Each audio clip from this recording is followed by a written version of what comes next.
I am the daughter of a residential school survivor, and I know there was nothing positive out of those schools. One university student is calling on her school and all educators to stop teaching the idea that Indian residential schools had positive effects on the lives of Indigenous children. There is no excuse for that. There is no excuse to be teaching that to anybody.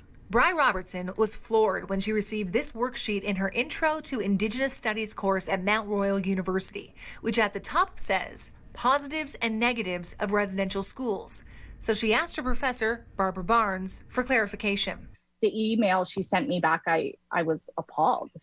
It was that females learn to clean so diseases don't take over, and not in those exact words, but and learn to cook, and then another one was they learn to speak English, but it wasn't a willingness to learn to speak English. Like, I don't speak my Indigenous language, which is Inuvialuktun, and I don't speak that because of the time my mom spent in residential school. Robertson says her professor wrote that residential school survivors are also resilient and strong because of this experience. We always hear resiliency. It's such a common word to be thrown around, but I always think, like, wouldn't it be beautiful if we weren't forced to be resilient? Robertson says this worksheet was never deconstructed in class or with her peers, which she fears could lead to misinformation, as many are non-Indigenous students. I just worry about the other students that don't know, and then they take that information out to the real world and they hold it as truth because it came from an Indigenous professor.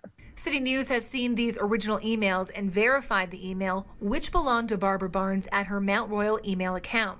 We reached out to Barnes, who is listed as teaching Indigenous Studies courses for over a decade at universities in Calgary, for comment. She declined, allowing the university to comment on her behalf. In a statement, they write in part, Mount Royal University takes student concerns seriously, and we have internal processes in place to address these.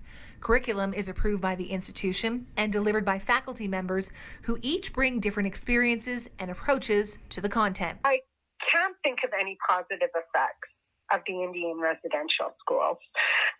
So just that would be equivalent to saying, is there a positive to cultural genocide?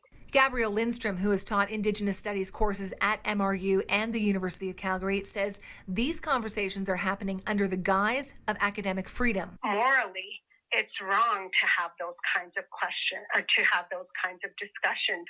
Are there benefits to reading and writing? Absolutely. But we could have learned how to read and write without being raped, without having our culture and our language beaten out of us. Maybe 20 years in school, they used to teach that, and people believed it, and it was okay to teach that. But I mean, since the Truth and Reconciliation Commission and the report has come out, and the Missing and Murdered Indigenous Women and Girls report, we know that there has been no positives. Robertson says she reached out to the Student Advocacy Office and did not feel like her concerns were taken seriously, and is considering finishing her degree elsewhere. In Calgary, Tara Overholt, City News.